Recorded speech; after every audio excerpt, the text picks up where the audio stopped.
everybody out there in podcast land. Happy New Year, and welcome to episode number 146 of eBay the Right Way.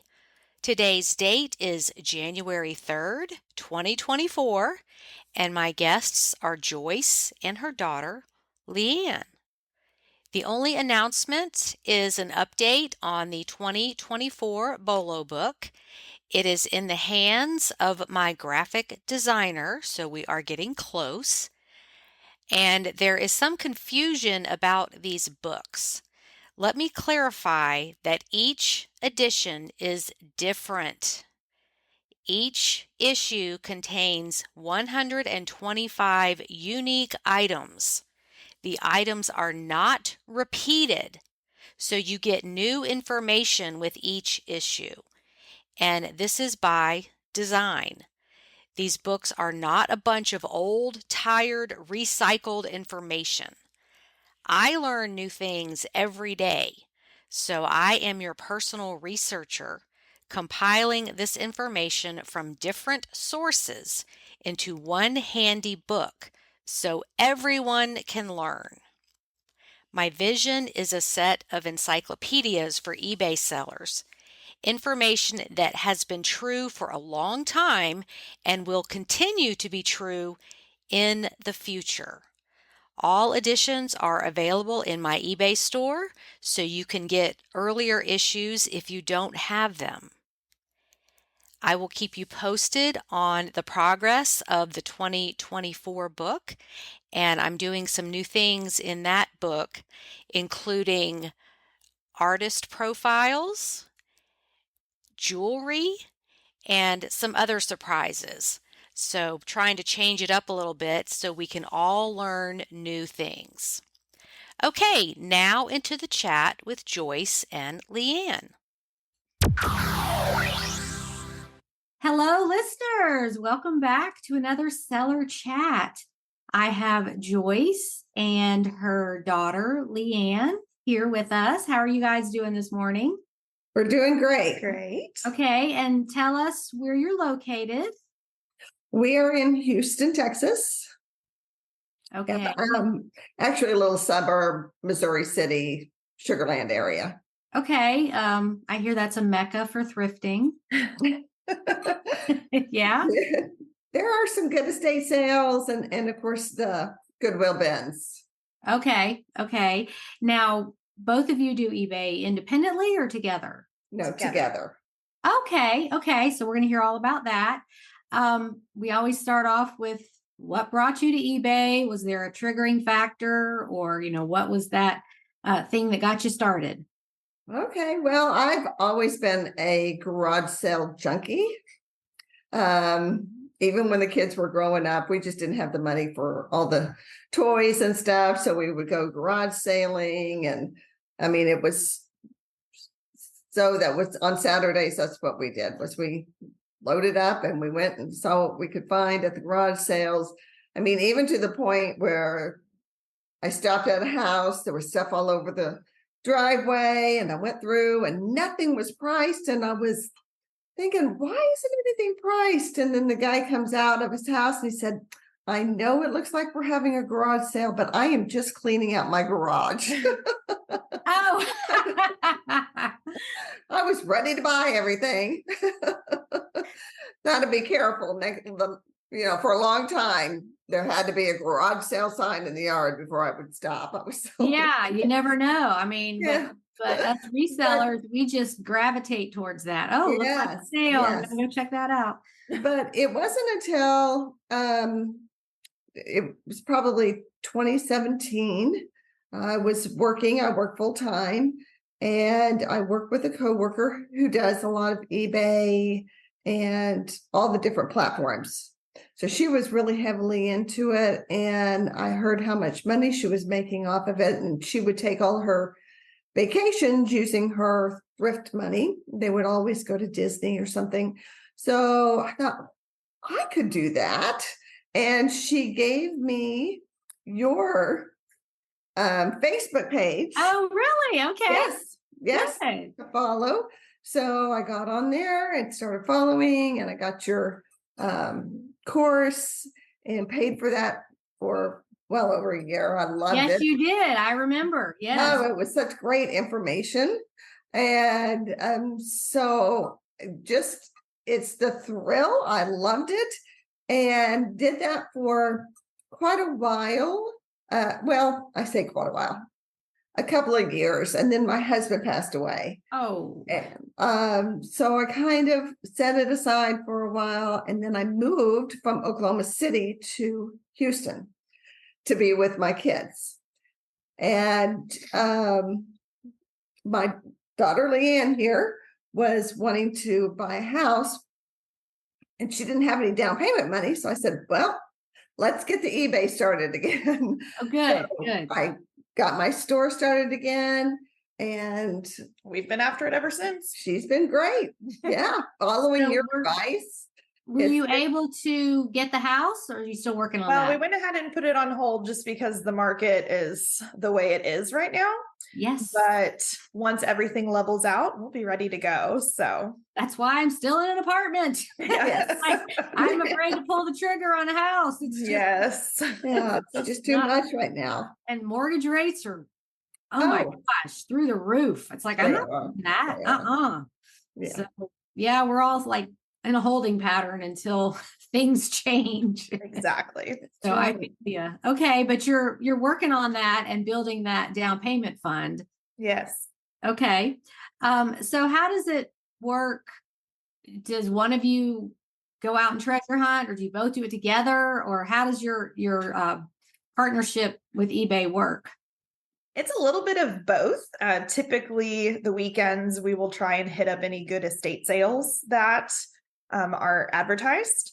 Or we may, yesterday we hit the bins together. But during the week, it's kind of a solo. If you have time to go to the thrift store, or if I have time to go to the thrift store. So, we kind of tag team all of the photographing and the listing and shipping and things like that. But we always love when we can go do it together as well. So, But if you do it separately, and this was my thing when I first started, I would come home with stuff and I was so excited. I tell my kids, they were little, they didn't know what's going on. I was like, oh, I found this and I found this. And they didn't know what it meant. They were just like, good, Mom, we're glad you found things. Now, when you have a buddy, they know what you're talking about. Yes. they're Yes. just as excited as you are. Yeah. And they're like, oh, I can't believe you found that. So it's like you find somebody that speaks your eBay language that Yeah. can be excited with you. Cause Yes. Yes, and that's hard to find, because people at work are like, what? they're like, so what? Yeah, Whatever. right. Joyce is all excited about something we don't understand. Yeah. She picked up some junk somewhere. Yeah. So Joyce, are you back working, or are you Yeah. doing eBay full time? Okay. Okay. And Working full kind of work- time. So weekends are just about all the time I have. Sometimes after work I'll stop by thrift store, but we want to during a summer, or sometimes she's a teacher. So Okay. at some point we would like to take a week and just hit the road and see what we can see in Texas and maybe Oklahoma City. Oklahoma City, this is probably a big secret, but they have one of the best bins. I love their bins. They're wonderful. So I like to take her up there and check those out. okay. And what kind of work do you do, Joyce? I work for a securities industry firm, Oh, financial industry. financial securities. Yeah. Mhm. Okay. So eBay is a good break from all that serious stuff. Absolutely. Yeah. That's like your money making hobby. Yes, it is. And I love it. I get the biggest thrill out of it. We both do. Mhm. Call each other in the middle of the night. Guess what sold? We have an offer. So you're not living together. No. Okay. So whose house does the business run out of, or whose location? It's split. Oh, whoever ends up with the stuff in their car at the end of the day goes home and does the pictures. And there are times I have to call her and said, whose is this? Do you have that? I Mhm. can't find it. I ripped the house apart. Oh yeah, I have that. Okay, so you have one account, but you're both working on it from different locations. Mhm. Yes. That works. Yeah. Good for you. Yeah. Okay. Well, let's get to the juicy stuff, some things that you've sold. Okay. Why don't you tell her? Well, I think probably one of the more recent surprising items. We went to an estate sale and I went by myself the first day because it started on a Thursday, which is always strange when estate sales start on Thursday because it's during working hours, but I had a half day at school. So I was able to get out and get over there. And apparently the lady who owned the home, they were Amway sellers. So they had Oh. a ton of Amway stock, all kinds of things. And so the first day that I was there, I bought a few items and I went home and I was flipping through the estate sales photographs, just kind of looking at what I might have missed because there was so much. And there was some items that were in boxes. And so I went ahead and looked up the label that was on the box. And it turns out that they were these water filters. And so we did some research and looked them up, and they looked like they would be a profitable item. And so Mom was back at the estate sale the next morning, bright and early, and bought how many boxes? 10. 10 boxes. They were $10 a piece. And I was standing in line. I was the only one out there standing in line at 7:30. I think they opened at 8 or something. And I had to get it there. I knew that was something good. So, and they could not believe that I was standing there waiting for water filters. Waiting. I guess you're following the Casey Vetterly rule of be the first person in line. He's my inspiration. I love seeing I know. We all want to be him when we grow up. Absolutely. His stuff is amazing. I'm like, how did you know that? Yes.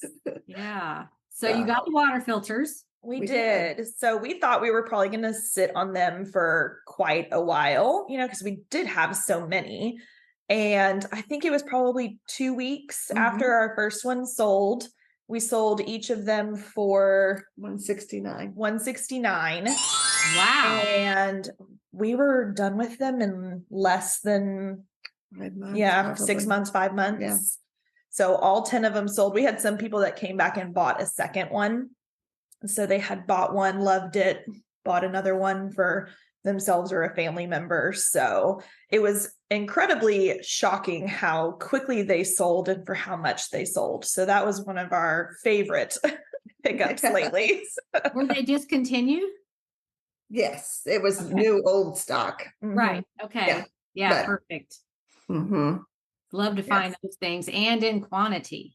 Yes. Yes. So you just created one listing. Did you do like 10 on the listing or did you keep re-upping it one at a time? No, I did 10 on the listing. So that people could buy multiples. Yes. Yeah, there's like a division there. Like, should you just do one and then not let the world know you have more? Because they could sell for more. But then if they want to buy multiples, they don't know that you have multiples. Exactly. So I did that recently on some Yankee candles. I had duplicates. So I just did them one at a time. And one sold for, I don't know, $60. And then I put the duplicate up for sale and the same person bought it like the next week. So it still worked out. That's great. That's a great strategy. I hadn't thought of that. Yeah, I think when you're getting them listed, you're like, let's just get them all up there and see what happens. But if you're more of like a buy and hold person, let's just tease them with one and see what happens. And they can always come back and buy more. Yeah, that's good. That's great. We love vintage Christmas. Yes. So we always have a plethora of vintage Christmas stuff around. Actually addicted to it. It's actually really it finds you. Okay, what kind of vintage Christmas have you sold? Oh my goodness. We love linens too. So when we can find a combination of like vintage Christmas and linens, Mhm. so tree skirts, tablecloths, things like that is always, Stockings. Oh, gosh, Stockings stockings. do really Yes. well. Mhm. Yes. the Okay. embroidered ones or like the Busilla, sequined felt ones. Those are Mhm. always really big. So Have you had a really big sale on a Busilla stocking? Yes. Leanne she found several of them at a thrift store. They were already completed, so they weren't the kit, for $2 a piece. And she's been slowly selling them for around $60 to $65 each. Great. Yes. Yes. No, there's so much work involved in those. I feel like they There- should go for more. I know. Yes, I love them. We love the kits as well. So embroidery kits and things like that. The needlepoint. Love to get those Are because you they're a easy to crafter? ship. no, yeah. Yes. Okay, so you know that that category and the brands and stuff. Mhm. Have you ever made one of those Busilla sequin stockings? I have not. I have done a tree skirt, Well, okay, yeah. but Yeah. not a stocking. Yeah, that it's well, just that craft of the sequins is so time consuming. And I Mhm. know I've said this, but my mom made them for all of us kids, four of us back in, I guess, the 70s. I still have mine. Oh, great. And Oh, I'm then glad. all of us started getting married. And so she made one for the spouse. And then we started having kids, and every grandkid has one. And so I guess I was about, I don't know, 25 or something. And I decided to make her one. Oh, She didn't have one for herself. So I did that, and I thought, oh my gosh, how did she make all these? It's so tedious. And, doing the sequin with the little bead in the middle, yes. it's so time consuming. And I didn't hate it or anything because I was a crafter, but it was just, sit in front of the TV at night after work, Mhm. working on your project. And you really do have to start early in the year. Mhm. You do. Yes. Yeah. Yes. Those that buy them in November, I'm thinking, well, I hope you get them done. Yeah, they must be like Speedy Gonzalez with the sewing stuff. Oh, maybe so. Or maybe that's their project for the dark night of the soul, when it starts getting dark at 4:30 and it's like, Oh, what am I going to do for 6 hours before it's time for bed? That's yes. the worst. It is. Yeah. Yeah. It is. So, Yes. okay. So, y'all Yeah. are crafters, and that, that category. So can you rattle off some brands of what you look for? Well, Busilla for sure. Mhm. And Janlin can do pretty well. There's a couple, the finished, like crewel kits as well, lots of florals and things. yeah, the vintage. I used to have, I'm thinking when I moved, I had a huge garage sale, and so they might have gone in the garage sale when Yeah, I there's moved, like a 'cause I- black hole of moving. It's like, Yes, I know I yes. packed this. Where is it? And I had to get rid of a lot of things when I moved, so I almost had to restart my store from scratch. But they were patterns that you could buy in the mail, and then they would ship you the pattern in the mail, or you could buy it where it was printed on the fabric, and then you could stitch it and everything. Yeah, the So those- stamp. Right. Yeah, so those old kits that are finished, sometimes you have sometimes they made a really nice large 30 by 24 or something like that. Picture, we love those. Yeah. We try and get those whenever we can find them at the estate sale, if they're not too expensive. Mhm. So, Okay. but of course, keep your cost of goods down. Yeah. And so Dimensions is another one. Yes. Oh, yeah, Yes. That's a the good gold one. collection. What is that? Is it Dimensions that has the gold collection? Yes. Yes. Yes. Uh-huh. So those are always a little bonus when you can find those. Yeah. Okay. Those do really well. You do many like craft supplies? We've sold some embroidery thread just recently, a large Mhm. lot of them all together.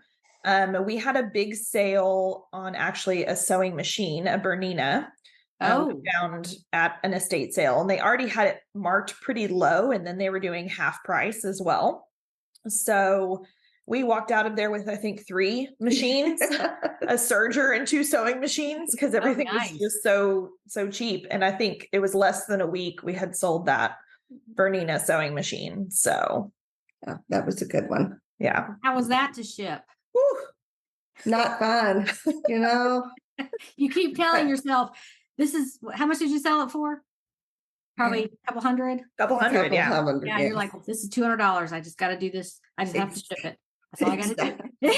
Thank goodness it had the case and everything, you know, to where you could wrap it up really tight and find a box that would hold it. I just bite my nails every time I ship something like that because I'm always afraid it's going to get damaged. I see so much get damaged. Yeah. Shipping anxiety is a real thing. We need a 12-step program for that. Yes. So I like to pick up belts. They're super easy to ship. And so I've had some luck with, belts lately, especially like the golf belts that are heavily embroidered. Mhm. And recently sold one that was vintage Brighton, had the big silver, The concho belt. Yes. I found that this year too. That was awesome. Yeah. Okay. So, I think it's one Yeah. of those undervalued things at estate sales, if it's not, a very prominent brand, they just kind of lump all the belts together and say, $2 or something like that. So, Right. Well, and I said this on the last podcast, which will come out before yours, but this summer I worked for an estate sale company for about a month. Oh, Because I was like, I have some extra time. This is my wheelhouse. And I wanted to be used more for knowledge of helping them price and just learning new stuff, it being in a different environment. So I learned that their pricing system is all about getting rid of it. They go in high on the first day, see what they're going to get, but just like all clothes $3, all accessories $2, all bath towels this price, and it's especially if it's a lot of stuff in there, they don't have time because that's what killed me, and I only lasted about a month because that's just and the stuff they throw away.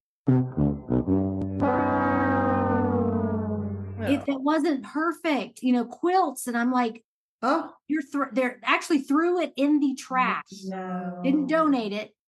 If they were more of a boutique type estate sale, not like the junky ones that I like. But That's what we liked. I couldn't believe that at one sale they threw out about 5 handmade quilts, and they were tattered. They weren't perfect, and I'm like, y'all need to not throw those away because I've sold things like that for $200. Yes. You can get money for that. And they're like, well, that's not our brand. We don't want things that aren't perfect. And it just hurt my heart. I was like, I can't rescue this stuff. I can't be in this environment because they won't let me rescue it. And the employees or workers couldn't buy anything till the very end. So, and you couldn't pull stuff out of the trash. So I was like, well, this just is not going to work. Yeah, definitely not. So been there, done that, mark that off a list. Don't need to do that again. I'll just go to sales and be the person that buys stuff. So yeah. That's good. That's good information because we thought, oh, maybe we should do estate sales, we could do that. And because we know here you've got the ones this particular one, her prices are always high. Right. And she doesn't come down, and she's kind of tough. She's difficult. She's got a reputation in the community for being very difficult. Whereas you got this one, they just open up all the cabinets. They haven't priced anything. They just opened it up and they just said, here it is. Yeah. Make a pile and make us an offer. The bigger your Exactly. pile, the better the offer. Yeah. That's right. And then some of them you learn when they start their discounts. I like the one that is on the second day, they'll start negotiating. Mhm. So you can, I always wait till the second day, at least with them, so that, I walk out of there with a bunch of stuff. But yeah, the one I worked for was a little too, I'm going to use the word snooty. Mhm. And I just couldn't believe the stuff that they overlooked or that they didn't know. And Mhm. they kind of didn't like me after a few days because I was like, well, even though this backgammon game doesn't have all the pieces, this is made of Bakelite and it's valuable. And they didn't even know what Bakelite was. Oh, And I man. thought, I hate to be like coming in there as a new person and being all know-it-all-ish, but I was like, you don't know what Bakelite is? And no, they didn't. Ugh. So they were a newer company. Yeah. So Yeah. but I think every seller should have that experience working for an estate sale company for a week, and just to see how they do things Yeah. on the other side, because I'm much happier as a shopper. Well, I always wondered if those that worked at the estate sales, if they got first pick or, could go in there and do that. So, Well, this one didn't, because they, their Wow. objective was making as much money as possible for the client, because then they get a percentage of that. Mhm. It wasn't really all about the client. It was more about what percentage they were going to get. So they wanted to price everything really high. Yes. Yeah. And they didn't want anything that was imperfect, because that was just their brand. They just wanted to be more of a boutique. So, and I told them, I said, they must have thought I was like a mole from a TV show coming in there to spy on them, because I was like, yeah, the eBay sellers, they want the junk. They want the Yes. boxes full of crap in the garage that, they can just buy the whole box and go through it. And they're like, well, that's not our audience. And their audience was just people buying stuff for themselves. Mhm. Sure. So, Yeah. okay, well, that's your brand. Who am I to say anything? Right. So, No, you're right. We like the junk. We love the garage. You almost started the garage first and work your way out. Mhm. yeah, and actually, Suzanne Keene, who's been on this podcast a few times, she is outside of Dallas. She says, if we go into an estate sale and it smells like grandma, then we know we've got a good one. Yes, exactly right. There's going to be a lot of old stuff in there. That's I right. love that. Yes. Yes. So you find do those- the bins as well, but you have to go to Oklahoma City for that, or do you have no. it near you? No, they have great ones in Oklahoma City when I lived there. But no, there's a couple 4 around here. We usually hit 2 of them pretty regularly. Is it and- pretty aggressive? What's your experience been?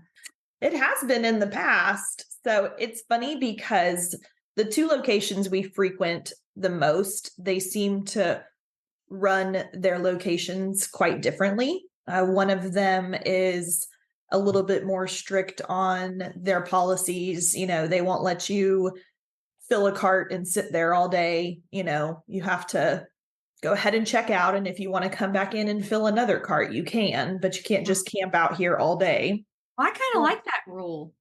I do too. I mean, it and they're keeps very the squatters away from the back door, the Yes. vultures. Right. And plus, you can get a cart there. Whereas, Right. because they fill up 3 or 4 carts and they're all sitting over there in the corner. Oh, okay. And so you don't have a cart. Yeah. But I just have my little fold up one that we take in. Okay. Well, We that's a never good expect idea. there to be a cart when we go. So Yeah, I got to think about stuff like that. to go in prepared. What kind of So- things have you found at the bins? Oh gosh. So much. Well, the most recent one was a nice Hartman tweed luggage. Oh, wow. It was a carry-on. Of course, it's already sold. I almost wanted to keep it. It was in beautiful shape. It had the leather strap and the tweed. It was great. And it was in the middle of a bin that was empty, just sitting there. And I'm like, I can't believe It's this. like the pot of gold at the end of the rainbow waiting for you. You can hear the angels singing.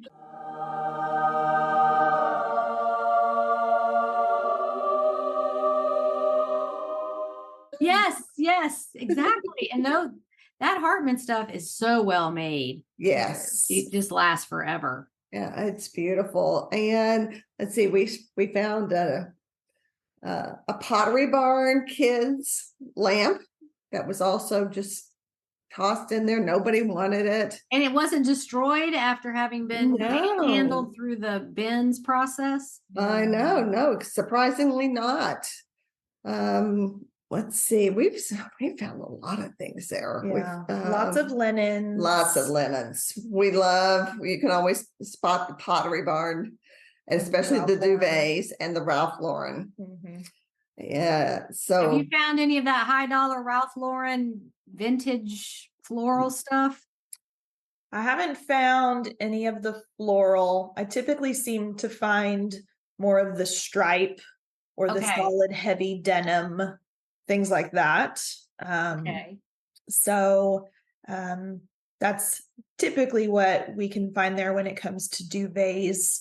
But we do find the Pottery Barn paisleys. love those. They're almost, I can spot them. In fact, yeah, that was another recent one, was two beautiful Pottery Barn curtain panels. And they were the extra long ones, like for 10-foot ceilings, which I don't have, but I kept them. I couldn't give them away. So they Right. puddled on my floor in my 8-foot tall living room. Whatever it takes, Right, that's right. Mhm. So, you got to use them for a little while and then maybe you could sell them. But that's really what we hunt for. Oh, another recent one at the Benz was a vintage. What was that pattern? The dress. Oh, Daisy Kingdom. Daisy Daisy Kingdom. Kingdom. Yeah. Yes, because I made Daisy Kingdom for my girls. So I recognized the dress pattern and the lace around the collar and the sleeves and all that. And it was in beautiful shape. It was handmade, but the seams on it were Immaculate. Yeah, they were. It was all finished. Wow. Yes, it was nice. So that sold really quickly. What year were you born, Leanne? 1987. Okay, yeah. So you're right in the smack in the middle of that Daisy Kingdom stuff. Yes. Okay. She sent me a picture and I said, I think I had that dress. And she said, you definitely had one similar. And I said, that fabric looks so familiar. And she said, yes, your bedroom curtains were the same fabric. Oh my gosh. when you were a kid." So if you wear the dress in your bedroom, you disappear into the bathroom.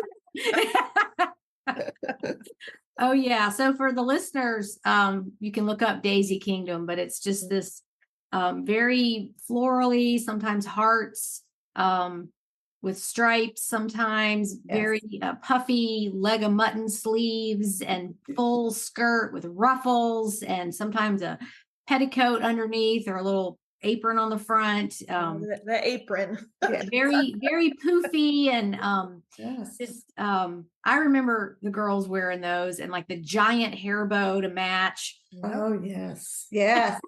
Yes. And this had the petticoat sewn into it. I mean, it was really a beautiful, beautiful dress. And the patterns sell well too. Yes. So I that always go through patterns, trying to find, a really great elusive one, or the Vogue, Diane von Furstenberg wrap dress. the classic wrap dress. Yes. Oh, I would love to find that. Haven't found it yet. I but- thought for a minute you were going to say the Jessica McClintock prairie dresses. Oh, I yeah. always look for those. Haven't found them yet, Oh. but people are finding them. Wow.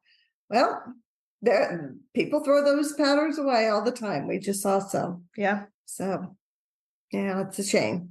Okay. Okay. Do you have anything else on your list to share? Yeah.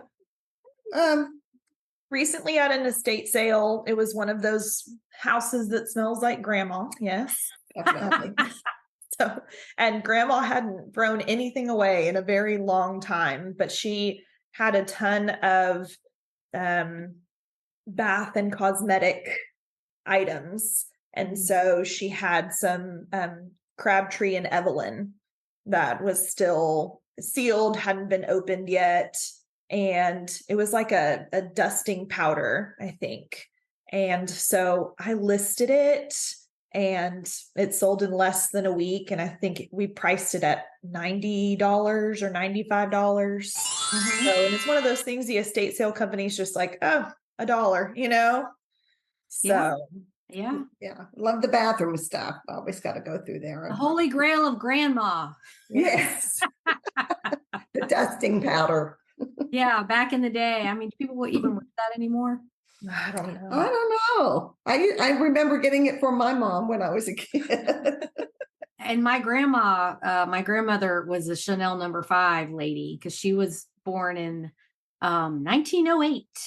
Oh my And goodness. so when she was 20, it was, up there in the time of Coco Chanel, and all her stuff was Chanel #5. So when she would come visit us, she would have all her cosmetic stuff on the guest bathroom counter. And to this day, when I smell that, I think of her. Yes. Oh, that's wonderful. That's Yeah. wonderful.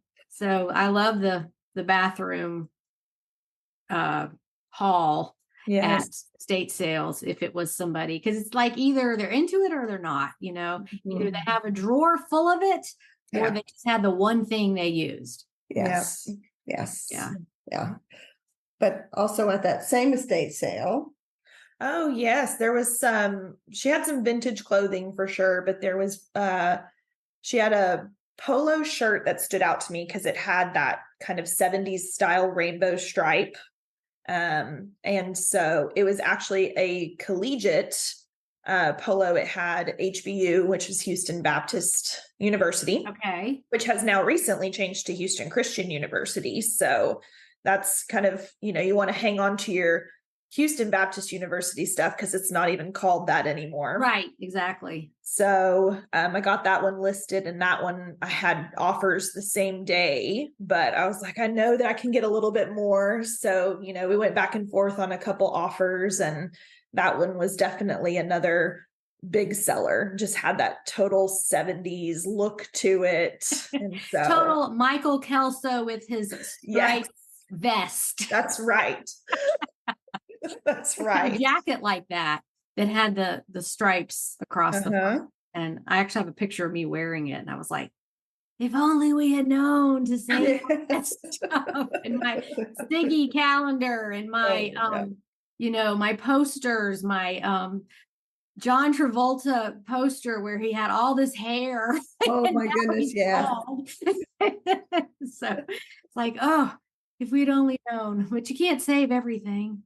Oh, We just have to find the people who did save everything. that's right. That's right. Buy their stuff. Yeah. The Metallica t-shirt that sells for $600 and all those band t-shirts. It's like, they're out there. People sell them. Go on Terapeak. They're selling every day. Yeah. That's Really? another bucket list.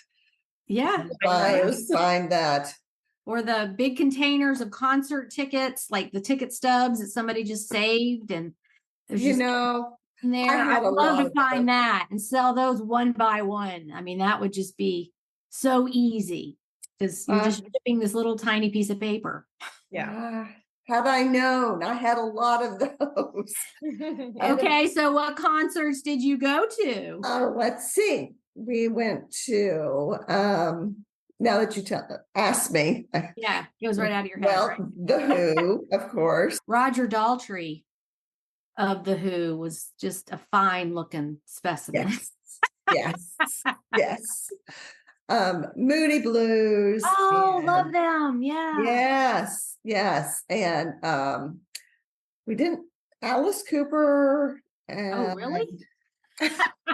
the Beach Boys and golly, who else? All Just those- so many. That's her dad and I when we were dating. That's all we did was we went to concerts. We would camp out the night, Uh-huh. before for the tickets. You'd camp out for the tickets, and then we would go. We'd go. I mean, wasn't that a special time? Like now it's just get on the computer and do Yeah.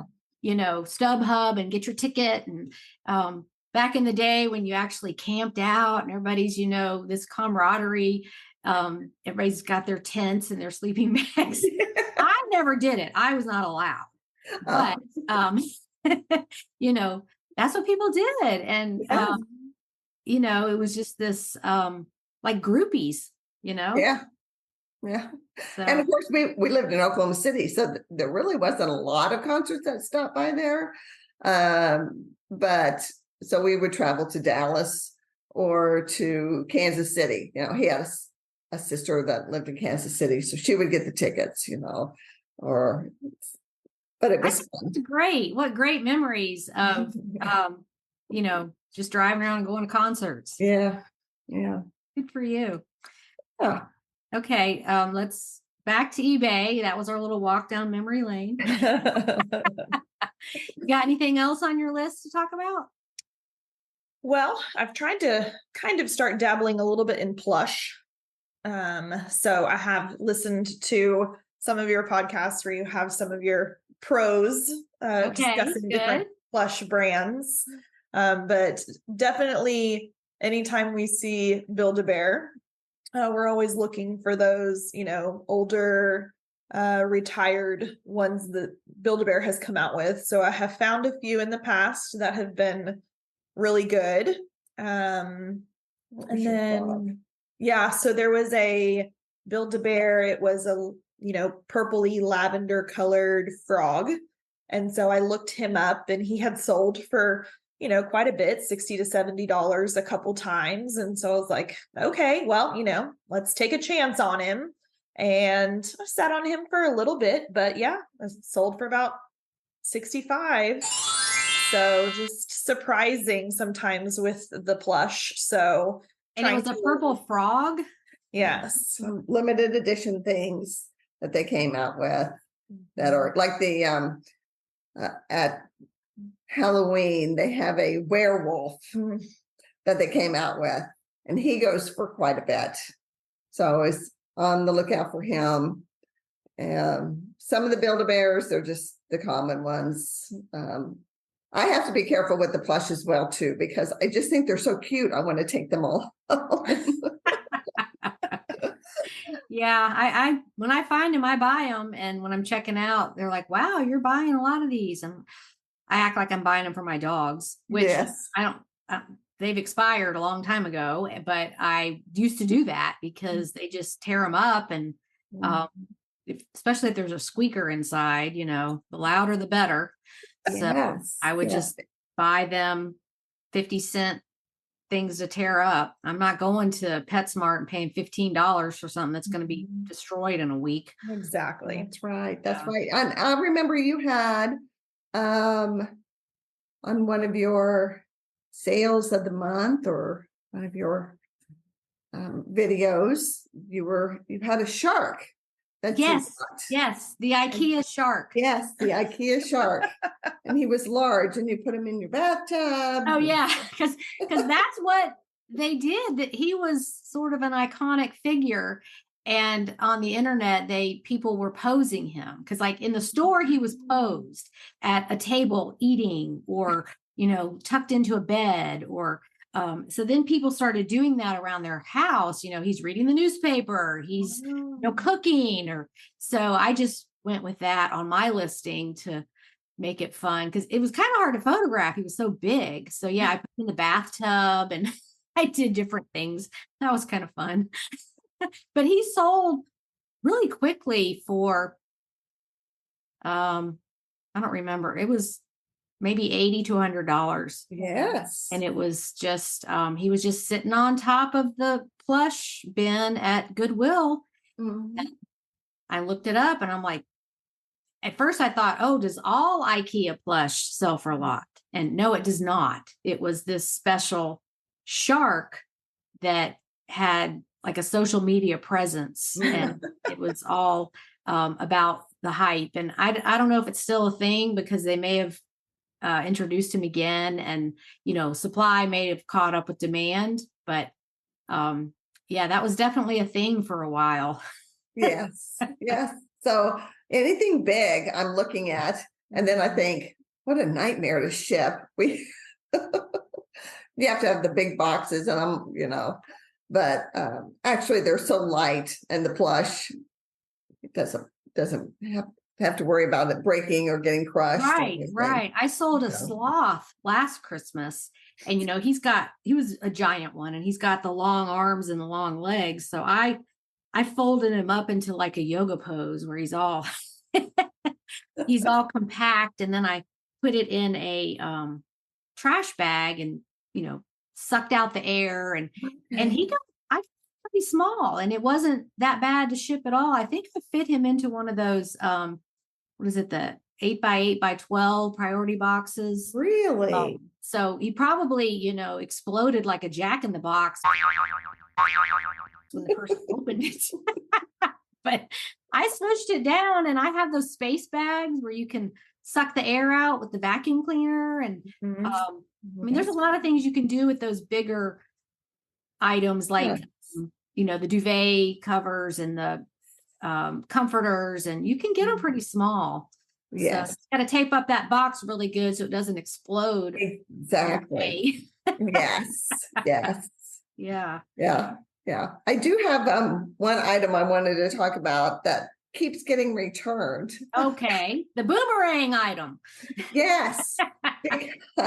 It's a magic piano that plays Christmas tunes and has little snowmen that are magnets that dance on top of the upright piano. Okay. And you have to put the batteries in and everything. Well, in order for it to work, you have to lift the lid of the piano. And somehow nobody ever does. And they always write a return. It's come back twice now. So I'm going to have to put in there. I should have put it in the second time I sold it.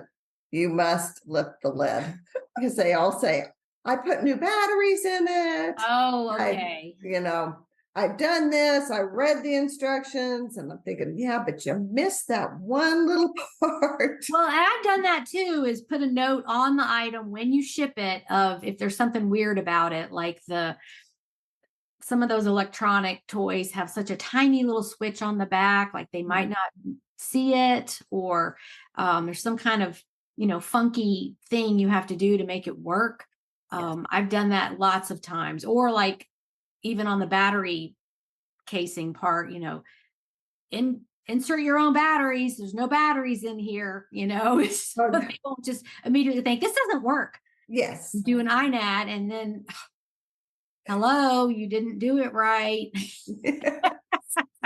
Yeah, I should have done it the second time, but I didn't think about it until after the return was open and they had shipped it. I went, oh, it was the lid. I know it was the lid. Right. Yeah. Operator error. Okay. We'll take it back. We'll see if we can sell it again. Yeah. Well, then you just raise the price a little bit and let it go again. There you go. I sold something recently. I think it was like a vintage Susan Bristol sweater with cats embroidered on the front. Just anything with cats. Mhm. And I got it for 50 cents at an estate sale. And that thing was in my send offer every single day for like a month. And I don't know if it was other sellers that watch my stuff, or was it really, that popular. But I'm like, if it's going to be in my send offer every single day, I'm just going to wait for it to go at full price. Yeah. So I didn't take best offer off of it, but it did finally sell for $50. Wow. So that can be like a a way to gauge the interest in your items. Yes. But, it's Yeah. like didn't get returned. It was fine. It was kind of Right. unusual, but yeah, you just never know what's going on in the mind of your buyer. It's Mhm. true. Yeah. It's true. Okay. Well, did you guys want to answer one of the personal questions at the end? Sure. Okay. Oh yeah. So one of the questions you had put is favorite podcast. Uh-huh. So we're both true crime junkies. Oh yes. Okay. So We're in Crime the club Junkie together. is a Yeah. podcast. Yes. Which one do you like? Crime Junkie is one that I listen to. Okay. So yeah. Yeah. But any of those shows, podcasts, any of that, of course, it's 11 o'clock at night and I'm sitting in the dark watching, crime dramas. And then I'm like, oh, I wonder why I can't sleep. What do you think draws you to them? I have no idea. I'm wondering, could I figure it out? Did they ask this question? Did they ask that question? How come, I've on some of the shows, 2020, 48 hours, I feel like I don't get all the information that I'm looking for. Mm-hmm. That drives me crazy because I know the police have done their job. They think of more things than I could, but I'm always going, well, did they do this? Did they do that? Yeah. Or why didn't they do this? Yes. Why didn't they say this to that person? Right. Yeah. Right. Yeah. I'm the same way. I like to figure it out and try to understand the mind of the criminal. Yeah. Like, for years, I was like, why would somebody want to do that? Why would someone want to chop people up? Yes. In their freezer? Why? And I think part of it from the psychological standpoint is they're one of those twisted people that just wants to see what they can get away with. Like, shoplifting. Like, I'm going to see if I'm going to get caught. Or just like, hunters that go hunt deer or pheasant or whatever, they just like to hunt people. Yes. And most of us cannot wrap our mind around that. That's just so defective. Yeah. But, that's what gets them excited and planning the next one and, what they're going to do. And it's just like a cat and mouse game to them. But on this really sick and twisted level. Yeah. And I don't think normal people will ever understand it. But yes, I was like, I just want to know what drives them to do this. Yeah. Go to the amusement park. Get riding a roller coaster. Go to that. What is that? The escape room where you're in that thing and you have to figure out how to get out. It's like that's what they need to do. Yes. Something else. But. Yes. Well, and I've watched it so much now. I have $2, and so I'm always like, okay, be careful. Don't do this. Don't do that. Don't go in there. Yeah. Text me when you get home. And now there's a show called "Text Me When You Get Home." Oh, really? Yes. It's a TV show or a podcast? It's a TV show, and it's about the person didn't text them when they got home, and they've been texting them all night, and they can't find them, and so.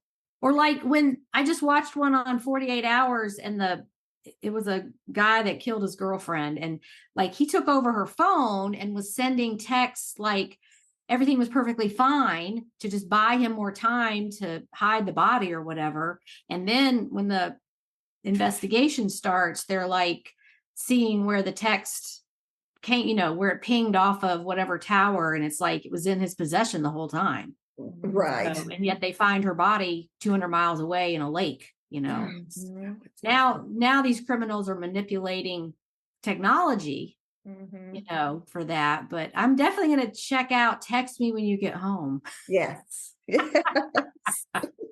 Okay. Well, thanks for that suggestion. Okay. Well, we made it to the end, and I told you it would go by fast. Oh, okay. Well, I just have one more thing to say. Okay. I just appreciate you and all the work that you put into everything that you do, and the teaching and the helping of everybody. And I love the Monday. Money making Mondays. Monday. Making yes. Monday. Okay. Money making Mondays. I learned so much from that. And one of the things that you said was, don't worry about getting to the thrift store early or the estate sale or anything, because what they're looking for is not what you're looking for. And that is so true, because had asked about the bins and if they were aggressive or not. And one of them is, you have to, I don't even like it when they rush the bins, when the new bins come out. I don't like it. I just let them do their thing.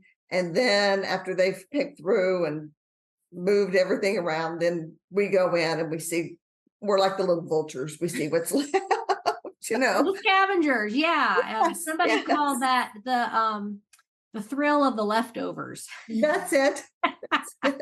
Or no, the challenge of the leftovers. There you go. Yeah, Yes. exactly. And you find some good things in there that we're not interested in. They're not looking for that. And we can get it, like the Hartman bag and things like that are left over. And so I always keep you in my mind when I think that, oh my gosh, we have to get to that estate sale. Nothing will be left. And that happened recently too. There was an estate sale that had some ceramic trees, and it started on a Thursday. And on Saturday, I go, well, those trees are gone. Well, we walked in, those trees were still there, and they were half price. And sometimes you're like, I can't believe this is still here. Exactly. Yeah. Exactly. So yeah, you just bring a lot of value, and we just really appreciate you. Oh, well, thank you. I appreciate all those compliments. But you're right. It's really about the vibe you put out there. Like, I'm going to drop by the thrift store and there's just going to be stuff waiting for me. Yes. Maybe it just got put out, or maybe somebody had it in their cart and they changed their mind and it's hanging on the end of the rack or by the dressing rooms, and it's what you put out there. Like, if you're a doubting Thomas, I'm never going to find anything. This is so hard. That's what you're going to get. Yes. Yeah. So good for you. And also, somebody had mentioned that when they go into their eBay room and they go, you really need to go. They point at something and they see something that's been listed for a long time. And, I was just recently doing that. I was cleaning up the eBay room, and we had this Nightmare Before Christmas stuffed plushie that was like the little mayor guy, and he's like 30 inches tall. And I thought, you have got to go. I'm so sick of you. Exactly. And we sold him this week. And I was like, okay, I need to go in and touch everything in the eBay room. That is so interesting that you said that, because I was making my sales update video for November. I'm a little behind, but I'm making it. And I was on a Nightmare Before Christmas sweater that sold after Halloween. So I was doing that slide, and then pops up on my eBay. I had 2 of them. The other one sold while I was making that slide of the first one that sold. Both sold for full price, no negotiation. So the second one sold in December, which is, Nightmare Before Christmas. Yeah. It's really more Halloweenish, but yeah. So maybe that's just a thing this week, is people are buying that Nightmare Before Christmas stuff. Maybe so. Maybe so. Yeah, I love it. Okay. eBay has no seasons. That's right. Yeah, I think maybe my next thing will be flashcards. Like, eBay has no seasons. Stay positive. Tackle your death pile. All that stuff. All your daily affirmations. Yes, like a what do you call those card decks? Affirmation card decks. Yeah. I don't know. Who knows what I'll make next? I don't know. That'd be great. We look forward to it. So, do y'all have eBay on your schedule today? There is an estate sale that I think I'm going to head to, because it's day 2. So they should be discounting today. So we'll go see what's there. Do you have nice weather? It's a little chilly, but the sun's out. So that works for me. Yeah. We have rain and gray skies here. So I think I'll just stay in my cave and list items. Yes. That sounds like a good plan. Yeah. Yeah. Well, it was delightful to talk with you and meet both of you. Likewise. it was- Thank you. Great meeting you. We will see your sales. Leanne, are you in the group too? Yes. Okay. So we'll look for both of y'all and your Okay. sales on the All group. right. Okay. Thank Thank Good luck you, with the Suzanne. sale. Okay. Bye. On to today's trivia question. Since we talked a bit about concert tickets, who are the top 2 artists whose vintage concert tickets sell for the most? Here's some time to think it over.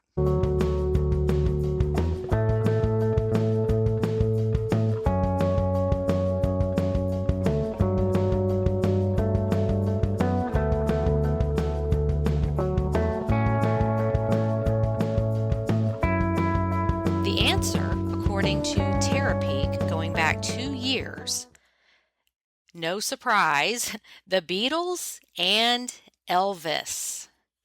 So here are some prices that came up on Terapeak. Rare vintage Beatles 1965 Shea Stadium concert ticket, $3,500. And this one is encapsulated in that hard plastic case. So these collectors are serious. There's a vintage 1964 Beatles concert ticket from Pittsburgh, went for $1,800. Elvis concert ticket, Pontiac Silverdome New Year's Eve 1975, went for $1,500.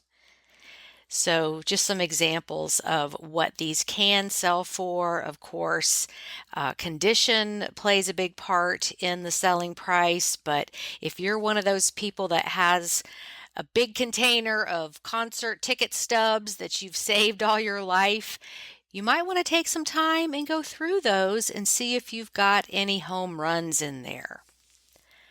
Next week, my guest is Megan, who is probably the busiest person I have ever met. She is a mom, works full-time, sells on eBay, and is going to graduate school for her master's, which she will finish in just a few months. So we'll check in with her and see how she juggles everything. Thank you all for listening, and make it a great week on eBay. Bye for now.